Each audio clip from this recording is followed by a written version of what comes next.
Hello, everybody. Welcome to the Mindplex podcast. We are here today with Joy Zhang. Joy, say hi. Hello, everyone. Happy to join you guys here.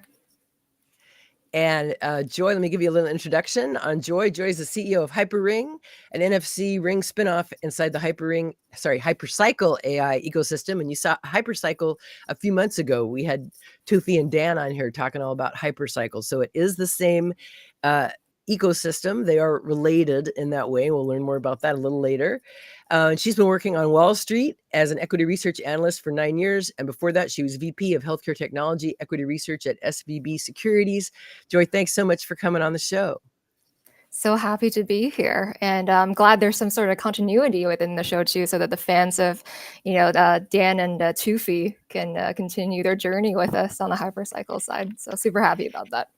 Yeah, we heard about it. We were really excited to find out that it was the same ring that that Tufi's been brandishing as he's been traveling around the world. I always say Great to hear. Tufi's like this mad scientist, that's like traveling around the world and King Midasing things that he touches and stuff. And so that's immediately when I thought of the HyperRing. I was like, hell yeah, I'd love to have Joy come on and tell us all about it. So let's just start at the beginning.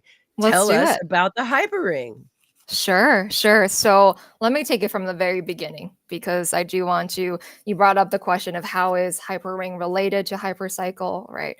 And you correctly pointed out it's a spinoff, and there are some overlapping elements. So I'll just explain to folks. Great. But from the very beginning, I was brought into the HyperCycle ecosystem around December this year by Tufi. I met Tufi in person in Abu Dhabi, and we met through mutual friends, connected really, really well on a friend level, and decided after, a dinner of talking, with everyone at the table that, we are very, very aligned in our worldview, and sort of what we think, our vision of what the world should be. And so after that dinner, we decided, okay, let's explore how we can work together, because we can create something magical here. And so that was actually the genesis, is through a dinner party.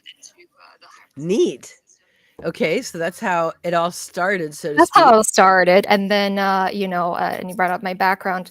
9 years on Wall Street was my previous life. Had a lot of, really good learnings and experiences, especially when it comes to just working really hard, churning out a product, making sure the product is good and the people like it. Did that for 9 years. Very happy with what I did, but very happy also to move on. And now first-time CEO at HyperRing for the past 2 months. And we are trying to launch this product in the next few months as well. So stay tuned. But super exciting. But you're another one of these financial people coming out of the financial sector that sort of want to use financial and Web3 crypto stuff for good. Yes, 100%. 100%. Yes. And also, I'm this time, there's a mission in mind, and the mission is to actually deliver something that's good to humanity and make people's lives easier and more seamless. So there. And protect their privacy while giving them something, which I was really nice to see. You don't actually hear about that a lot in a lot of these Web3 services and products. And as a privacy, as a security advocate, it's just something that I don't even bring up half the time, because I just gave up, to be honest. And it was really nice to read a little bit about your product and be like, oh, but security is what makes this ring different. Oh, great. Tell me more. Oops, I'm sorry. I'm jumping ahead. But yeah, no, this is a great that's very, let's do it. It's exciting to me, because it's not that I'm against Web3 and blockchain stuff or anything like that. I mean, obviously I'm a big part, I'm working with it, involved in it, but it is a little bit of a peeve that the privacy, all this stuff about self-sovereign data without a conversation right alongside it about how that data is going to be protected is basically gobbledygook. It doesn't mean anything. So 100%. That's why I'm going to shut up and let you tell us more about this HyperRing. And and of course, take it away. Sounds good. I mean, let me just talk about what is the HyperRing, right? So as the name suggests, it is a ring. So if you can see sort of from the screen, I'm wearing a Gucci ring. This is not, doesn't have any chips inside yet. But basically, it is the idea of putting hold it up and hold still for a second so we can. There we go. Can you see? Perfect. Okay, great. Take it away. It's NFC technology, right? Which stands for near field communication chips that you put inside the ring. And the idea is these chips can carry 4.3 billion globally unique NFTs. Now, the possibilities of technology like this could be endless, but me coming from the healthcare world, the first thing I thought about was, what if we can use this to carry decentralized medical records? So for example, if you, let's say you have a GP that you go to, but then you also go to your dermatologist who don't really share data with the GP. And you also, let's say one time you got really sick and you went to urgent care, and they also have another set of medical records that none of them are connected to each other. Now, what if you can carry all of them on this ring, right? And so when you're the next time you're going back to your GP, Yes. right, you could just literally tap this on. So when the doctor terminal. said, remember that piece of paper that they gave you after your procedure when you were on medication that you were supposed to keep for later, you could be like, well, yeah actually, pieces of paper, right? Or even, when you get MRIs, I think places still just give out CDs. Like, who has a CD reader in this day and age, right? And so what if you can store all those images and prescriptions and medical records in this ring and have it all connected in that sort of way? And for it to be sort of end-to-end encrypted, so the only other party that sees it is the party that you choose to give consent to share this information with, right? That is our vision on the healthcare side. So, I mean, and that's just one of many use cases that we're working on right now for the ring. I'll bring up one more, and I know you'll have a lot of questions, Lisa, and so happy to answer them. But one more is it's on the payment side, right? So imagine any terminal that has a Visa tap to pay, right? That you usually, when you do Apple Pay, it's sort of the same terminal. Now, instead of Apple Pay, instead of something that's, has battery in it, what if your battery runs out, right? You don't do Apple Pay, and you don't really have your physical card with you. Let's say you put your wallet in the car and you forgot it, but you're wearing your ring. There's no battery in this ring, right? It's NFC. It's completely passive device. Now you can still pay by tapping this ring on the terminal. Right. Now, that was something that I was going to ask you about. You said there's no batteries in the ring, and it was said when you're talking about not having any sensors or batteries in the ring, because I guess they're both security risks. Yes. Talk to me about how is the battery a security risk? That's really interesting. It is. So, it's with the sensor itself. So the battery is what comes with the sensor, right? There are a lot of folks out there that are so you cannot have the sensor without. Should I go down to the chip level? This is actually interesting for the nerds on the line. They want no, we are nerds. We don't get any nerdier. Yeah, fantastic. Okay, so if you want to come down to the semiconductor level, right? So an NFC chip, right? You probably hear this kind of terms roll around. It's very connected to like RFID and that kind of sort of radio wave kind of communication chips, right? So the difference between RFID and this is there's a two-way communication when you're using an NFC. Whereas the RFID is one-way communication. Another way, like though, a which beacon. is yes, exactly. And so another interesting part of it is just by itself, the NFC chip doesn't require any sort of battery power because the electricity is going to be generated from the NFC reader that you're showing this NFC to. And so on a chip level, right, that means it's a radio wave that's being emitted from the reader, right, to the NFC chip itself. There's a little teeny tiny capacitor inside the chip. I was going to say there's got to be a tiny bit of power in there somewhere keeping it going. The electromagnetic field gets converted into electricity through that capacity. Wow. And once it builds up to a certain level where it's fully charged to that threshold, then it can emit back, right, the radio wave. And so that's how the chip actually works. So no battery required whatsoever. This chip, when properly, embedded inside a ring like this, can last for longer than a human's lifetime. Think about that. Well, that's long enough. It is powerful. But what if we don't die anymore? So you shouldn't be making promises like that anymore in this community because we've got big plans. That is very true. It'll be 300 years from now, and the one will finally die, and you'll be like, "Hey, my HyperRing only lasted 300 years. What is this piece of garbage?" This HyperRing only made it through your teenage years, your extended teenage years, right? Exactly, but they're disposable. I mean, if it did die, you would just get it replaced. Is there some kind of backup? I'm assuming there's some kind of intense backup system, so that's not the only copy of everything, or how does that work? Yeah, no, that's a great question. It's part of the secret sauce, right? I think we are big believers of having just duplicates of something, but I don't Yes, really want to. redundancy is king. Redundancy is king, and so that's Secure redundancy. definitely, yeah, that's definitely something that we consider. But but basically, this comes down to, I think if I generalize your question a little bit more, is with everything stored on this ring, what happens if you lose it? Let's say, right, or someone steals Can it, you get a or new one whatever. and no Yes, harm, no can you get foul? a where? Yeah. Yes, correct. You can do that, but there are also ways to prevent. How to, let's say, someone takes your ring and try to impersonate you with your data and trying to make transactions. There are also It's like safeguards those around. laser guns that are attached to your DNA, right? Like it's not going to work for anybody else, right? The There are, ring? yes, there are different Okay. passwords in multiple different forms. Whether that's Morse It's not code quite matched or to your DNA, but it's close. no, no, It's but the same they're, concept. Yeah. yes. When you're working with an ecosystem like HyperCycle, where it's a bunch of cybersecurity experts, there are multiple I'm ways. sure that's where Dan and Tufi are going, though. Oh yes, oh yeah, Is the DNA match, because that just seems like the kind of bar that they would raise.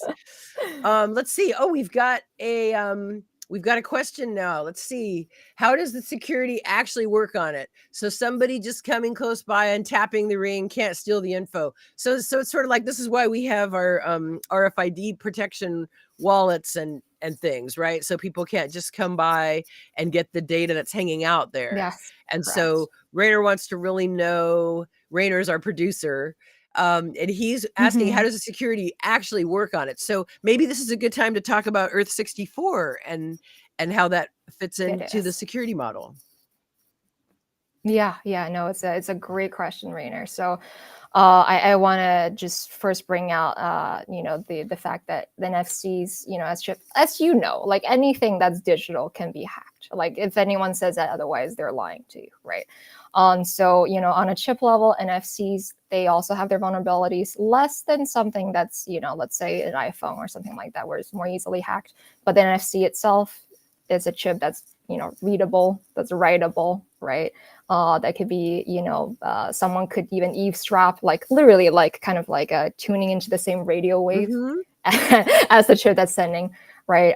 And so with all of that, we have to devise countermeasures around that. So for that reason, we're obviously encrypting the NFC tags itself, Yeah, right? it's got to be encrypted when it goes over those airwaves, or that's not going to work, right? Okay, yeah. Exactly.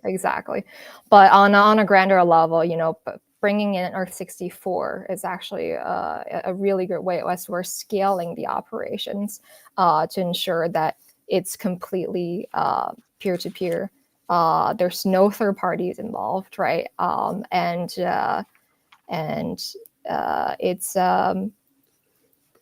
basically it's the same data structure that if you guys sort of read up on sort of HyperCycle, or you're super in tune with HyperCycle, it's actually what we use in HyperCycle for the nodes, which are the SATA servers. That's the same kind of technology that goes into this. Well, I was surprised when Dan was talking about it that you really don't hear about more people using it. It seemed like a really interesting useful structure for that.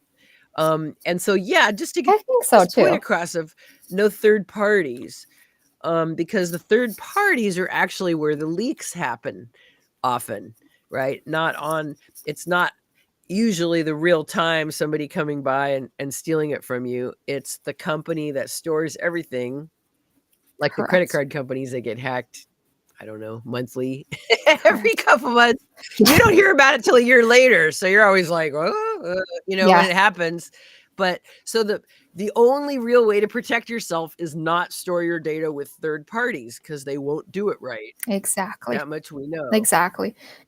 Yes. And that's why Earth 64 that's in it is so powerful, because by design is meant to be peer-to-peer, right? By design is, it enables, this is more on the sort of TOTA side now of that use case, but you can have a ledgerless blockchain or something that's similar to a blockchain, but doesn't have the distributed ledger, right? When it's truly peer-to-peer like that. This is what, the power of Earth 64 is. And this is what we're harnessing for this ring. So to your point, why is not more people using it? Well, maybe with this ring they will, right? Maybe with this ring they can see how powerful it is. Yeah. Oh yeah. And it's specifically that it enables authentications and proof of ownership without the need for a third party. That's a big thing. When Correct. Okay. Correct. Yeah, that's good to know. All right, great. So what about, let's look at the other use case here, this luxury sector use case. So of course I picture billionaires with their ring, getting onto their yacht and turning the lights on and off or whatever stupid thing they would do. Oh. So that's not it. Give us the real scenario of using a ring in the luxury sector. Look, it's the luxury ring, it could be anything that's just a couple $100 to $1 million if you want to, right? That's our catch-all to say that we are partnering with name brand designers, right?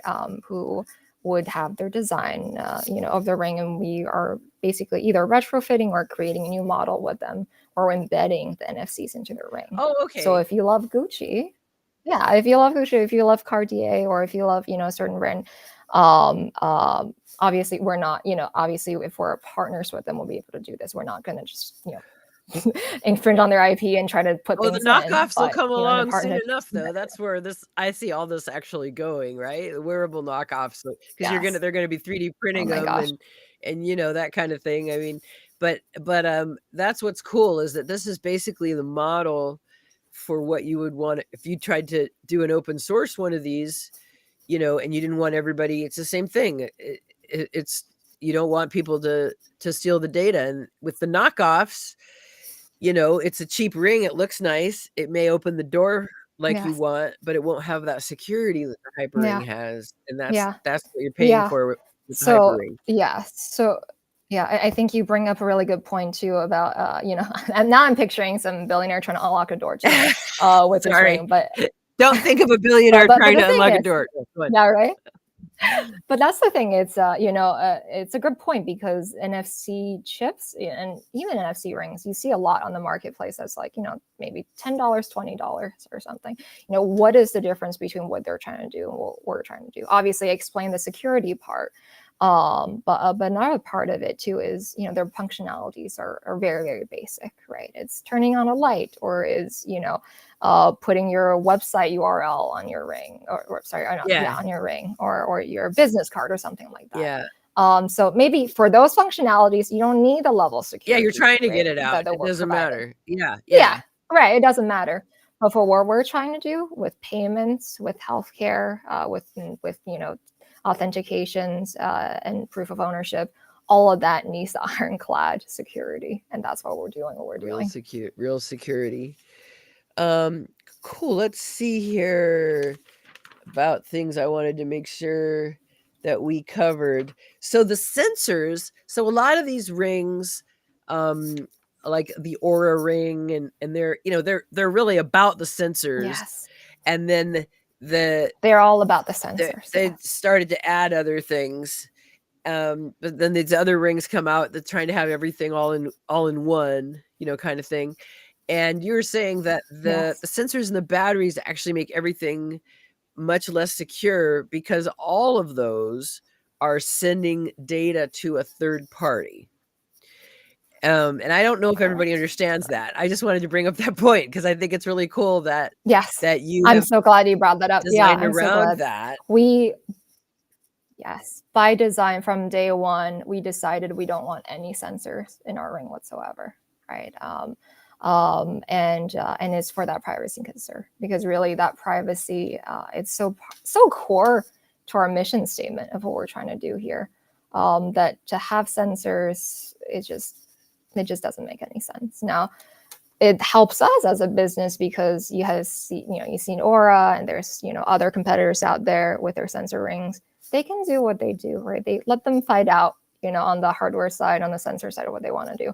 What we're providing is such a different value proposition, right? That it's almost like we're not even directly competing with them. Oh yeah, I didn't even think of it as competition. I just meant in terms of, these sensor rings that collect your data, but they don't collect it on the ring. they're collecting it a third party or on your phone or somewhere else. So you don't really have control over it. But everyone's so used to not having control that they don't really think about it anymore. But if it's going to have like The all thing. your bank accounts and credit cards and everything on it, then it needs to be locked down. Yeah, Okay, yeah, great. Let's see. I wanted to know a little bit about you, Joy. How did you get to this point in your life? yeah. How'd you It's find a it's yourself a here? it's a great question. So I think rewinding back 9 years, starting out, I'm a first generation Chinese American. My family moved to America when I was 11 years old, Oh, right? interesting. As a lot of immigrant families go. And I think a lot of stand-ups actually talked about this, but like every Asian parent want their kids to be a doctor, right? Like it's just a cultural I thing. think it's the same here, isn't Not it? lawyer, not engineer, not even computer scientist. Maybe nowadays a little different. Who knows? But it's always like be a doctor, be a doctor, be a doctor, right? And that's a way, that the parents, they want to make sure that the kids succeed in this new environment, this new country that they brought them to, in a way that the parents cannot, didn't have the opportunity to. So I was raised as one of those kids growing up. Wanted to be a doctor, maybe a doctor. And when I joined finance, I found that actually, here's the dirty secret. A lot of the finance folks that you see today were in the same boat. They were people whose parents wanted them to be doctors, and they decided to, no, I don't want to do that. It's too much. It's too hard. Let me do something easier, right? But my point about that is real risk aversion. It's real, what can I do to provide for myself, for my family, this and that. Now, 9 years of that, thankfully, I build up sort of my savings and, be at a material condition where I feel comfortable taking a risk. And that's when I jumped ship. I've always been interested in startups, working on the health tech side. And maybe you're, aware of this too, Lisa. Before, telehealth and any of that, or diabetes management, before any of that was cool, Yeah. health tech was this burgeoning sort of niche little area, right? Where most of the activity is on the startup side. I argue that's still sort of the case, but, there are more and more public companies now. So in order for me to do my job properly, in my old role, I had to interact with a lot of, VCs, a lot of startups, and, honestly just really like the mode that they work in and the kind of mission driven vision that they have. And it's just such a more, it makes you want to get up every day and accomplish something or accomplish your goals, right? In a way that I think the corporate world doesn't allow you to, right? And so very happy to be, being at a startup for the first time, running a startup inside HyperCycle. And honestly, every day I wake up energized, and it's just a life-changing experience, really. Neat. And what so it's been 2.5 months at Yes, it's been two and a half months. HyperRing. And when do we think that HyperRing will be coming out? I know probably there'll be some prototypes and things at first, and then Yeah. So great question, Lisa. And so here, I do want to make a clarification. So when it does come out, and I don't want to stick to a specific timeline because, there's so many moving parts when it comes to a startup. So I can't really promise you anything. I don't want to make a promise. Let's say in the next couple of months. Let's just keep it vague like that. But one big thing about the ring is actually we're going to start off B2B. So when it launches, it's actually going to be launching with a distribution partner rather than something that you can purchase online. Just in the beginning, obviously down the road, we can sort of consider the sort of B2C side. But right now, where we are as a brand new company startup, it just makes a lot more sense for us. It's the most efficient use of capital to get our product out there is through the B2B channel. So, so what does that mean, really? So I'm yeah. sorry. So what does that? Yeah. Yeah. So what that means is, let's say, let me make up some like more hypothetical scenarios, so not to give any trade secrets away. But let's say you're a healthcare app who, is it helps collect all your family's medical data. You know, your Oh, okay. mom So trying to you're just manage talking about her partnering kid's partnering data. with another company, either a hardware or a Exactly. software company, where the ring would So come we're along as gonna part of the package. Okay, I got you. exactly. So okay, so yeah, so it's that, or it's with partnering with a brand that want to increase any sort of consumer engagement, right? We are basically sort of the front end on the consumer facing side with the ring, Okay. and the security back end to the infrastructure. But yeah, no, so that's what it means. It means we're partnering with a business, and then we're going to distribute through their existing user base, rather than going out and sort of acquire our own user base Right. in that sense. Okay, great. So that makes sense. Um, Yeah. and so you've been in finance for a long time. It sounds like in different sides of it actually too, whether it's Yes. over on the stock market side or over on the healthcare side. And I'm just asking you because there's been a lot of I've been watching the market lately, and I'm a crypto newbie. I'm just learning how to do this stuff. And Yeah. and Same. Same. and so, but applying your financial experience though to what we've been seeing happening. So this year it looks like the market is, well, it's parts of the market anyway are doing better. Bitcoin is up, Ether is up, AGIX is up. And I'm just wondering what your thoughts are about the crypto market right now, and what you think is going on from somebody that actually can use Yeah. the right words to describe what I just probably described very poorly. I would love to get your thoughts on it, Yes. your take on it. Thank you. Yeah. Yeah. It's a great question, and I wouldn't even pretend to be an expert on crypto because I'm not, right? But if I were But to sort of markets, markets. So compare it to yeah. markets, I would say, what you see is a classic kind of cyclical market situation. So I think people like to talk about sort of the 4-year cycle, right, in Mhm. crypto, where sort of the highs and the lows is over a period of 4 years. From my vantage point, maybe on the regulatory side, well, maybe I can disclose my location. Like right now, I'm in Dubai, right? I'm usually New York Uh-huh. based, but right now I'm in Dubai. For example, some foreign governments, such as and others, have more encouraging sort of worldview on, at least on the regulatory side, of how they want digital assets to be used, to be distributed, to be brought to sort of day-to-day life situations. I think in Dubai, if I'm not incorrect, you can pay your rent. I heard that you can pay your rent using cryptos or something like that. So a lot I of don't know. countries are adopting, yeah, a lot of countries are adopting sort of more, less draconian measures, I think, than the U.S. is Uh-huh. when it comes to crypto. So that's a long-winded way of saying, yes, I think there are some secular sort of trends that are in support of the price increase, but if I were to bet on it, I think it's more that we're in a cyclical market condition, and we're sort of just at the highs right now. But that's just my personal take, right? With no What does that mean? If backing we're in on a it. cyclical thing and we're at the high point right now, are you saying that we'll have our high point and then it will go around like it always does? Is that kind of, Yeah, I which mean, is what it does, right? I mean, that's what it does, right? I I mean, yes, I think the thing with cyclical markets is you never think you're in a cyclical market when you're on the high. But then you when it remember. comes down, yes, when Okay. it comes down, then you remember it's like a cyclical market, and then that becomes the saving grace. You're like, okay, then we can come back up again, right? And so if Yeah. you were to look Well, at it just another started.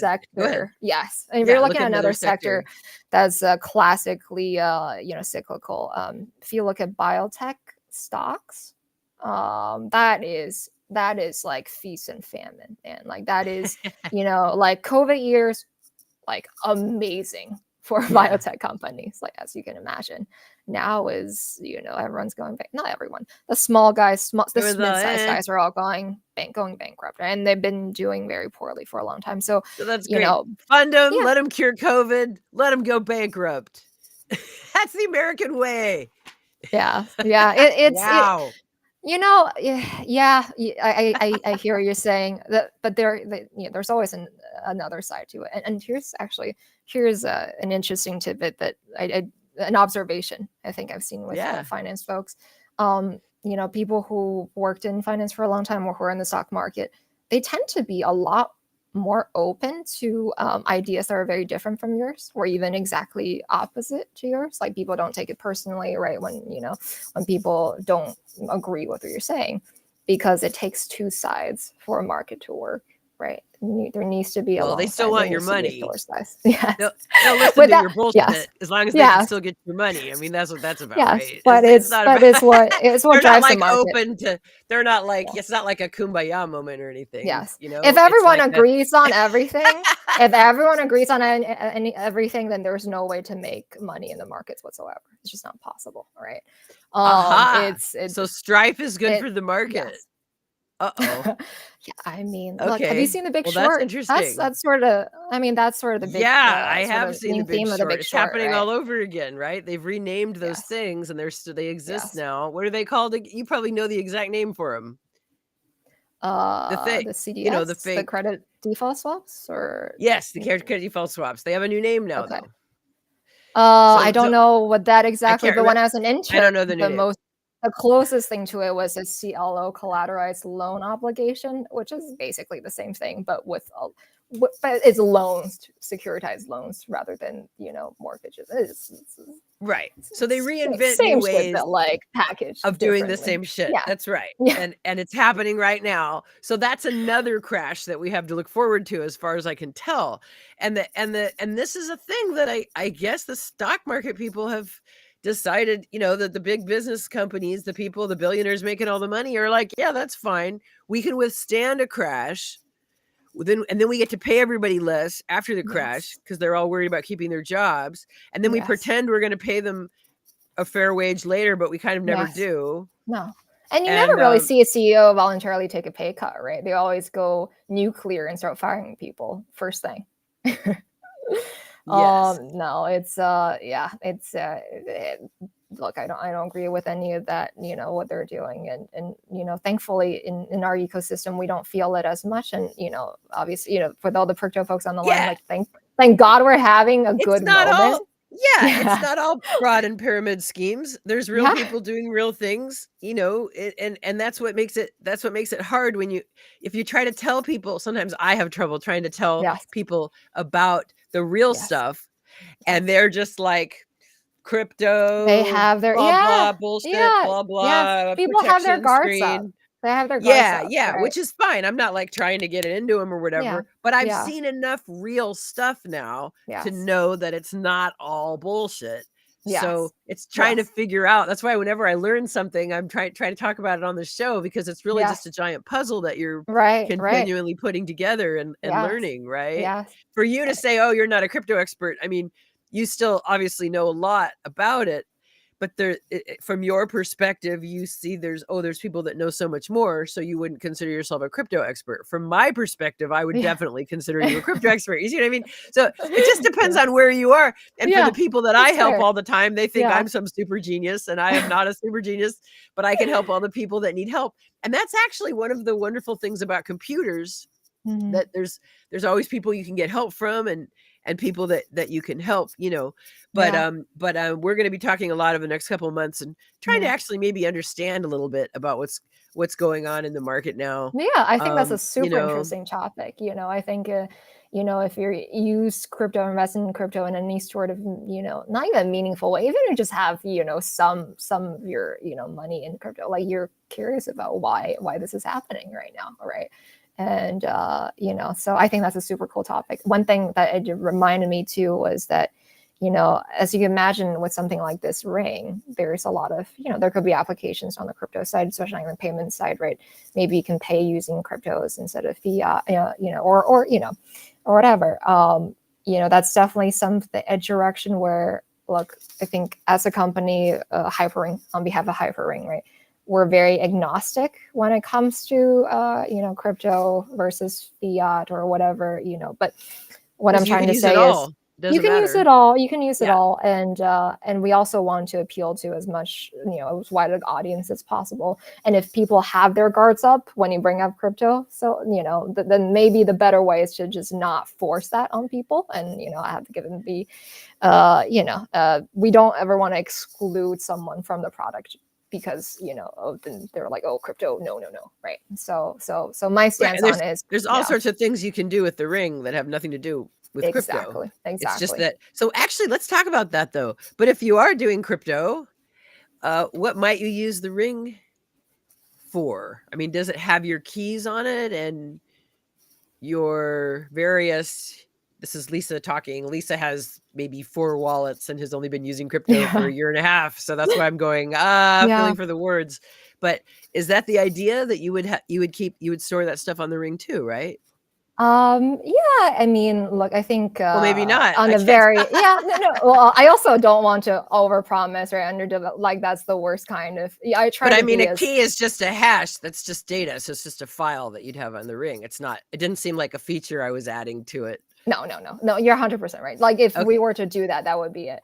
But I guess even on a more basic level, like there are hardware. What do you call them? Like authentication. That's MetaMask, Hardware for example. wallets They and have stuff. a hardware Oh, hardware wallets. yeah.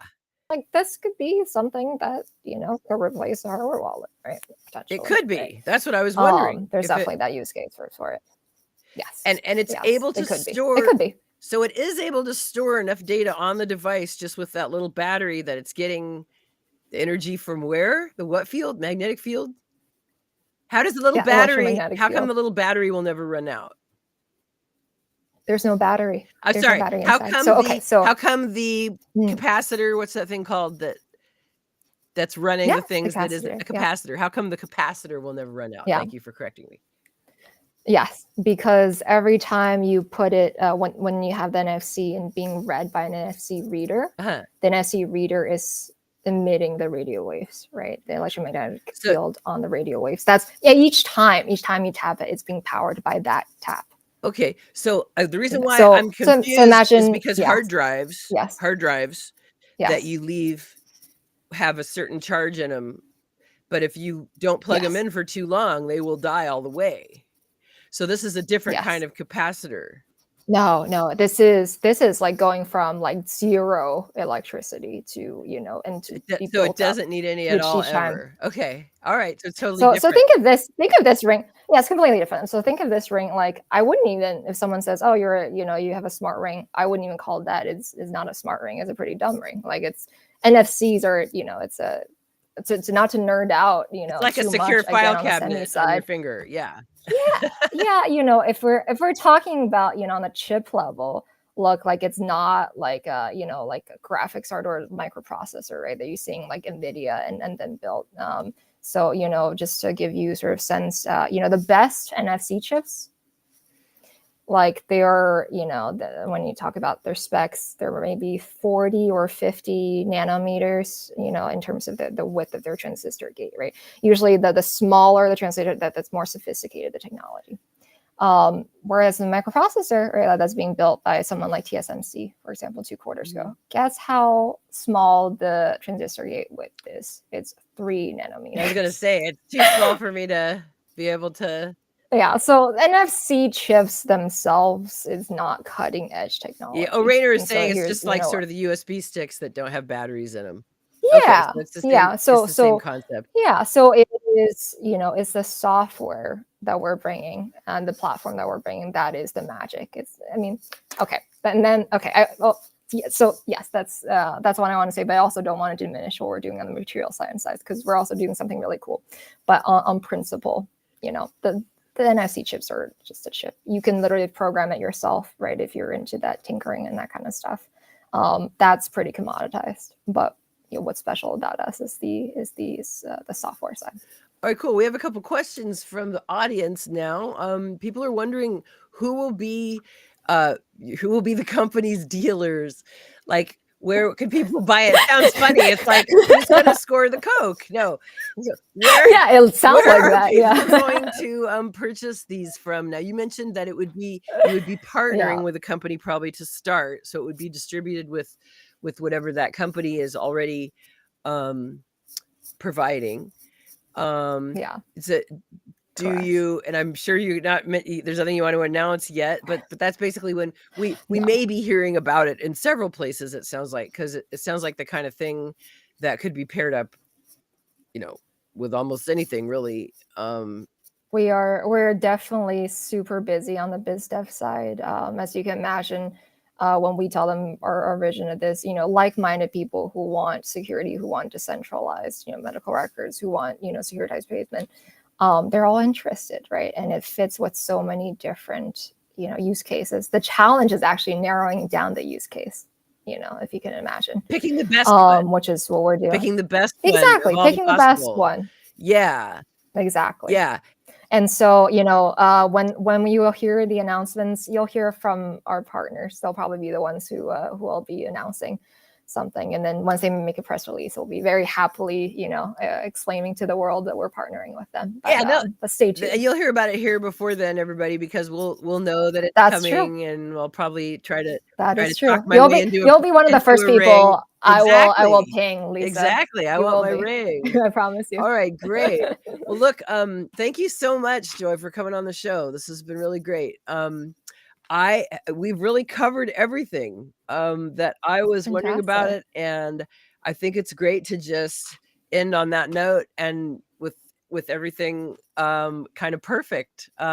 Really great talking to you. Yeah, really looking forward to seeing this coming out in the coming months, probably maybe into the summer or something like that. We might see it, but like I said, we will let everybody know here as soon as it is available so that people can take part. Yeah, for sure. For sure. Thank you so much. And thank you so much for I was just wanted to say thank you so much for all your research, on our brand new company and the technology behind it. Yes. All your questions have been super, this is the first interview. Thoughtful. We're first. I should have said that at the beginning. We were really very excited actually to get a sneak peek on this. And it's always exciting for me when somebody's doing something genuinely interesting and exciting, and I get to be the first one to tell people about it. So thank you so much for coming on, and happy to be your guest. We'll talk to you very soon in the future. Thanks, everybody.